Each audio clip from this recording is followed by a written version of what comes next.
Salut à tous, merci beaucoup d'être avec nous. Après le message de notre président, j'ai décidé de m'exiler dans notre maison familiale en Bourgogne. C'est donc d'ici que je réalise cette vidéo pour vous accompagner au mieux et rester à vos côtés dans le contexte exceptionnel que nous connaissons. Si nous avons décidé de faire cet épisode spécial, c'est parce qu'à la suite des dernières mesures prises par le gouvernement, vous avez été vraiment très nombreux à tenter de nous joindre pour avoir des informations sur la mise en place du chômage partiel ou la création d'arrêts de travail. Cette vidéo a donc pour but de vous montrer toutes les manipulations à suivre pour que vous puissiez réussir à le faire chez vous. C'est pour ça que l'on retrouve tout de suite votre référent produit qui nous a préparé une démonstration pour que l'on puisse suivre tout ça en images. Merci Baptiste.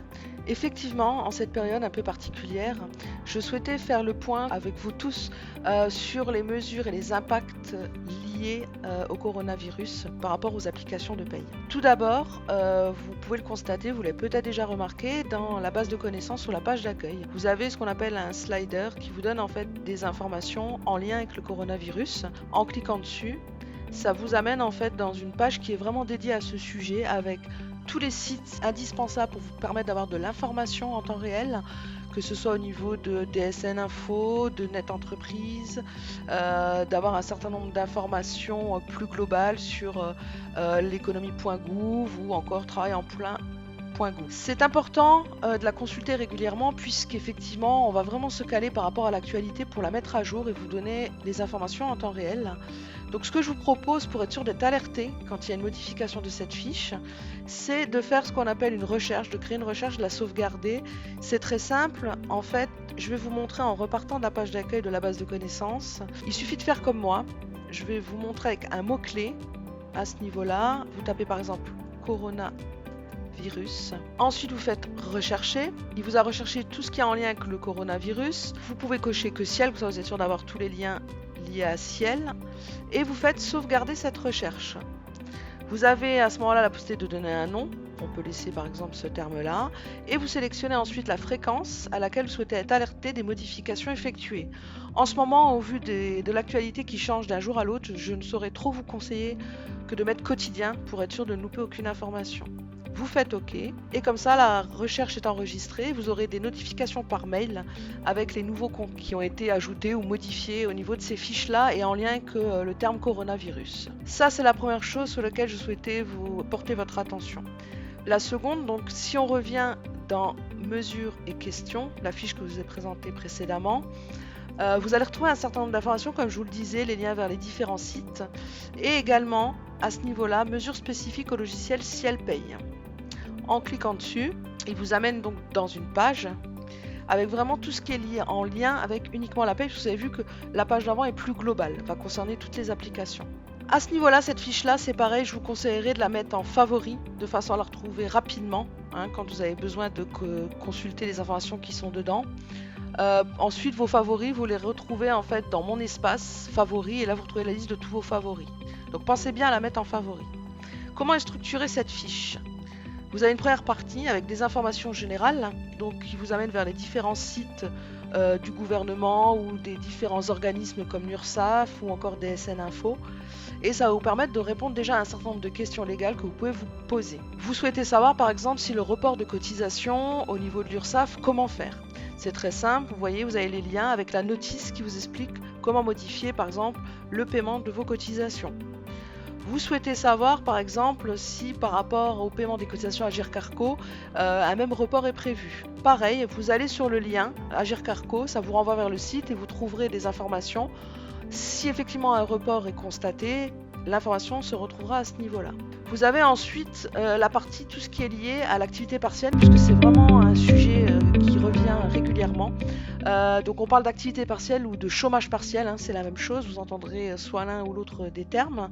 Vous allez retrouver tout ce qui est comment mettre en place le chômage partiel, est-ce que mon salarié a le droit au chômage partiel, qu'est-ce que je dois garantir comme salaire aux salariés que je mets en chômage partiel, etc.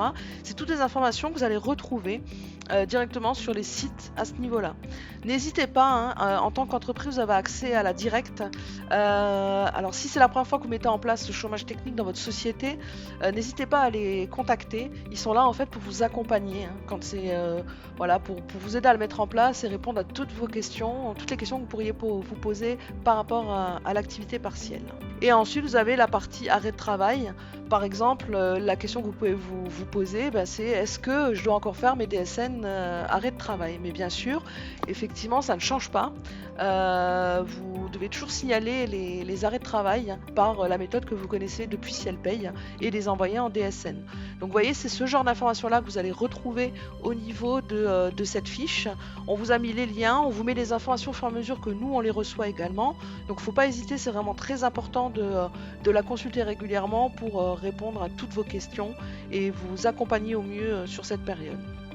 Donc ça, c'est vraiment la partie théorique. Par exemple, un autre exemple, est-ce que dans le cadre des IJSS liés à mon salarié qui est absent, est-ce qu'il y a de la carence? Non, effectivement, dans ce cadre-là, il n'y a pas de carence. Donc vous voyez, c'est plein de petites informations que vous pouvez avoir à ce niveau-là. Donc ça, c'est pour la partie vraiment, on va dire, plus légale et plus générique. Vous avez les différents sites, n'hésitez pas à les consulter et dès que nous, on a des informations, on essaye de vous les donner en temps réel. Par rapport au logiciel Cielpaye, si vous descendez toujours dans cette fiche, vous allez retrouver par produit les différents accompagnements qui sont prévus cette fois-ci d'un point de vue purement logiciel. Par exemple, pour la gestion des absences de vos salariés, vous allez retrouver la gestion des IJSS. Alors, suivant que vous ayez Cielpaye Évolution ou Intégrale ou Cielpaye Millésime, ce ne sera pas la même procédure. Dans Paye Évolution Intégrale, donc je vous rappelle, c'est les versions 1970, 1370, c'est une gestion automatique, donc on vous explique comment faire. Et dans la version 2970, ça se fait en manuel et c'est pareil, on vous indique comment faire. Donc n'hésitez pas à consulter ces fiches, elles vous guident pas à pas pour vous accompagner au mieux. Par rapport à l'activité partielle, c'est pareil, on vous a mis en place un paramétrage que vous retrouvez donc en cliquant sur la fiche. Donc n'hésitez pas, c'est pareil, chacune des fiches peut être mise en favori, donc n'hésitez pas à la mettre en favori pour la retrouver plus facilement. C'est pareil, les informations qui sont contenues dans cette fiche sont susceptibles d'évoluer en fonction de ce que va annoncer le gouvernement ou le ministre du Travail. Donc n'hésitez pas à la consulter régulièrement, à vous tenir au courant. Vous pouvez faire la même recherche que je vous ai présentée tout à l'heure, en tapant le terme chômage partiel par exemple, pour être alerté dès qu'il y a des modifications en lien avec ce terme-là, ou activité partielle ou autre. Donc là c'est pareil, on vous a remis donc le lien vers le service public pour avoir des informations dessus. On vous rappelle qu'une nouvelle fois, pour vous faire accompagner, n'hésitez pas à contacter votre direct. Et ensuite on vous explique ce qu'il faut mettre en place dans le logiciel. Il y a effectivement un certain nombre de choses à mettre en place puisque le chômage partiel est prévu par défaut quand vous êtes dans le bâtiment, dans un dossier de type bâtiment. Par contre, dans un dossier de type standard, vous avez vraiment le strict minimum au niveau des informations et donc il faut le mettre en place pour pouvoir, c'est vrai qu'à situation exceptionnelle, on est obligé de mettre un paramétrage un petit peu particulier et c'est pour ça qu'on vous invite à suivre cette fiche pas à pas où on vous détaille tout ce qu'il faut mettre au niveau du paramétrage pour avoir les éléments ensuite dans votre bulletin.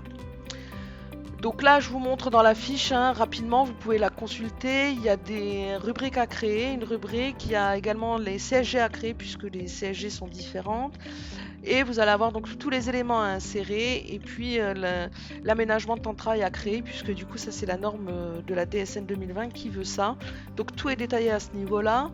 Pour vous montrer donc au niveau de Cielpaye. Donc voilà par exemple la mise en place de la rubrique. Pour ça vous faites base rubrique, vous faites créer et là vous voyez moi je l'ai créé, j'ai mis en place le paramétrage dans la société exemple. Vous avez l'indemnité activité partielle. Donc moi j'ai appliqué simplement la fiche et donc j'ai créé ma rubrique. Ensuite pour mes cotisations CSG j'étais dans base cotisation, j'ai fait créer et là vous voyez j'ai créé mes cotisations donc C115 chaume, la chaume 2 donc c'est pour la CRDS et la C116 chaume. Alors c'est pareil, c'est des codes qui vous sont proposés pour vous aider. Après si vous souhaitez mettre d'autres codes, il n'y a pas de souci, vous mettez les codes que vous souhaitez. Le tout c'est que derrière vous arriviez à vous y retrouver ensuite dans le bulletin de paye. Et donc après, une fois que vous avez tous ces éléments-là mis en place, vous avez le chômage partiel. Et le dernier point, c'est par rapport à l'aménagement de temps de travail. Donc comme c'est expliqué, il faut que vous alliez dans bas gestion des absences et ensuite autre suspension de contrat pour créer en fait votre aménagement et signaler que c'est une activité temps partiel, chômage partiel. Et au niveau des arrêts de travail, comme je suis dans la fenêtre, je vous montre, c'est dans bas gestion des absences, arrêt de travail. Ça, vous le connaissez, c'est des choses que vous avez l'habitude de faire quand vous avez des arrêts de travail. Donc voilà par rapport à ces informations, ce que je souhaitais vous présenter. Une nouvelle fois, hein, on est au début de ce qui a été mis en place, donc ça va certainement être amené à évoluer, il va y avoir des changements, il va y avoir des nouveautés, peut-être qu'on va apporter d'autres paramétrages pour vous simplifier toujours un peu plus l'accompagnement et vous aider au mieux dans cette période difficile et un petit peu exceptionnelle pour tout le monde. Merci à tous d'avoir été avec nous, on espère que toutes ces informations vous auront été utiles. Comme vous le savez, beaucoup d'informations vont arriver d'ici les prochains jours avec toutes les nouvelles mesures qui devraient être prononcées par le gouvernement, donc restez bien connectés à la fiche liée à l'activité du coronavirus que vous trouverez sur la BDC, on vous met le lien dans la description de la vidéo, on alimentera cette fiche en temps réel. En attendant les prochains épisodes, portez-vous bien, lavez-vous les mains, mais surtout prenez soin de vous et de vos proches, on se dit à très vite.